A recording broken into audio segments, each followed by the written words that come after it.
We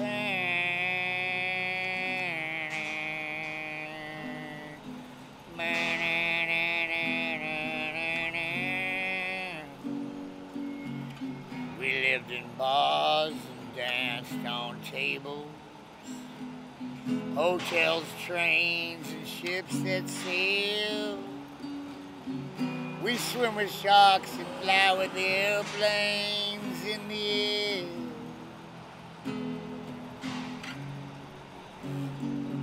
Singing the trumpets, the marching wheelchairs. Open the blankets and give them some air. Swords and arches, bones and cement, and a light in the dark of the innocence of men. We know your house so very well. We will wake you when we've climbed up all your stairs. My name is Daniel McDonald. I'm a Master Patrol Officer with the Tampa Police Department. My assignment is the Homeless Liaison Officer. There's two of us at the Tampa Police Department and Crisis Intervention Team. And we end homelessness. That's our job. Homelessness is mostly a middle-aged male issue. For example, if I was broke, I would be a typical homeless guy. I try to do the best I can because I'm a nobody. I have no money. I'm broke. I'm totally afraid. I can't go pee by myself. Get beat up, get killed, stabbed, raped.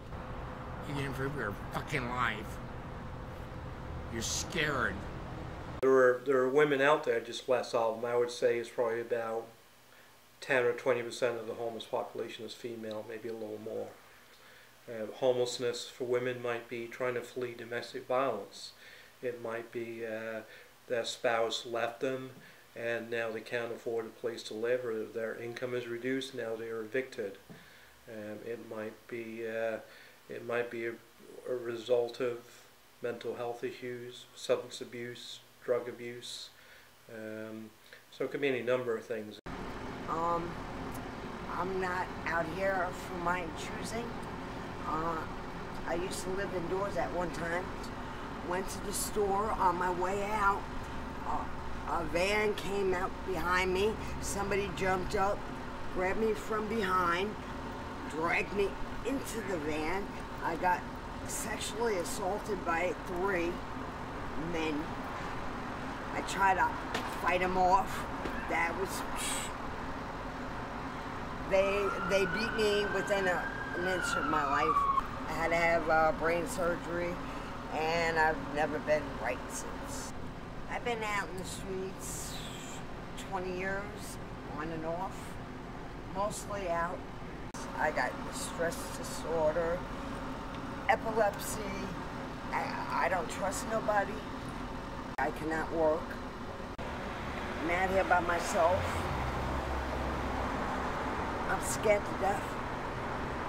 I am Stephanie Krager with the Hillsborough County Sheriff's Office. I currently run the Homeless Initiative and the Crisis Intervention Team for the Sheriff.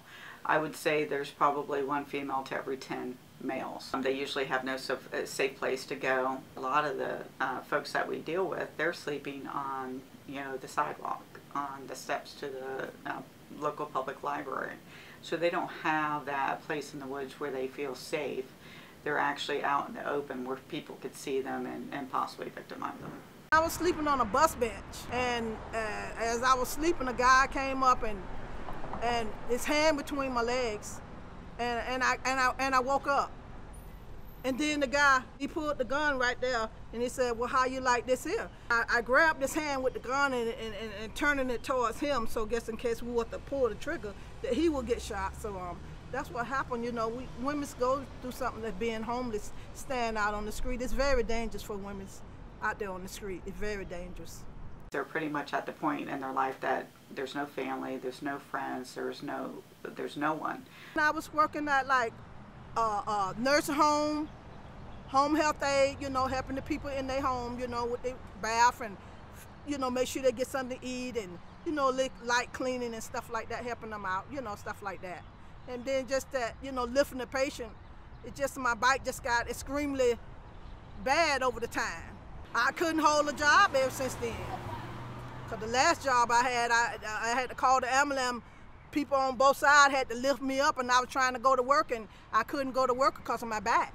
Becoming homeless, I really been going through something. I mean, a homeless person shouldn't been going through what I was going through. Just terrible things just happening. The homeless is usually just mostly a reaction or a symptom to underlying problems. No one chooses to become homeless. It's because there's usually no other alternative.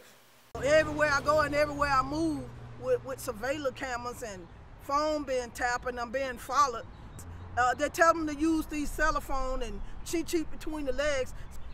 It's just awful. I mean, you know, it started with these prophets. It started with these prophets, and they know what God doing in my life. So they getting paid to tell everything that God doing in my life. They get in a place wherever I be at where they can put surveillance cameras and they can see everything that goes on in there where I'm at. Where I'm sitting, eating, going to the bathroom, taking a shower, I'm noticing these little shining lights, little bit of shining lights. So I'm just saying, they surveillance cameras, that's what I found out they are. We run into some that are older. I think it's probably, for us, the chronically homeless, it's mostly the middle-aged women. I've run into some very young women that have been 18, 19, 20 years old. Some have been pregnant. I live on the streets. I'm pregnant, and it makes it very hard. I mean, it's already hard as it is being on the streets, but it definitely makes it a little bit harder, that's for sure. Finding somewhere to go and then being safe there, like, you know, well, you're not supposed to sleep here. We know, you know, it's not, you know, you're not really supposed to sleep on the streets, but just being safe while you're sleeping and not having anybody mess with you. Well, you see a lot of drugs out here. You see a lot of spice. You see a lot of people talking to themselves. Yeah, a lot of mental disabilities where you see someone's talking, but there's nobody there that they're talking to. You know what I mean? And it's like it's intimidating. Like, you know, they have something going on, but at the same time, it's like, what if you walk by that person and they say something to you? What do you do then? You know, what if they pull a gun out? What do you do then? I mean, the streets are a dangerous place, minute to minute. You don't ever know what's going to happen. And every person you walk by could be a different situation, you know, so it's scary. It's very scary. You know, housing, that's the only thing that solves homelessness. And until you bring me the housing, then it's all just a big shell game. So that's really the way to solve it. And, you know, give me the housing and I can fill as many housing units as you have. But we have a housing shortage and an affordable housing shortage, so that's a different program, I suspect. There's nothing like living in a bottle, nothing like giving it all for the world. We're so glad you have come back. Every living lion will lay in your lap. The kid has a homecoming, the champion's a horse. Who's gonna play guitars, drums, or organs with chorus? Much as we've walked from each end of this land, never have we seen a side of this man. We know your house so very well. We will bust down your door if you're not there. There's nothing like living in a bottle, nothing like giving it all for the world. We're so glad you have come back. Every living lion will lay in your lap. Oh, ba-da, ba-da, ba-da, ba-da. Ba-da, ba-da, ba-da, ba-da, ba-da, ba-da, ba-da. We lived in bars and danced on the tables, hotels, trains, and ships that sail. We swim with sharks and fly with airplanes out of here, out of here.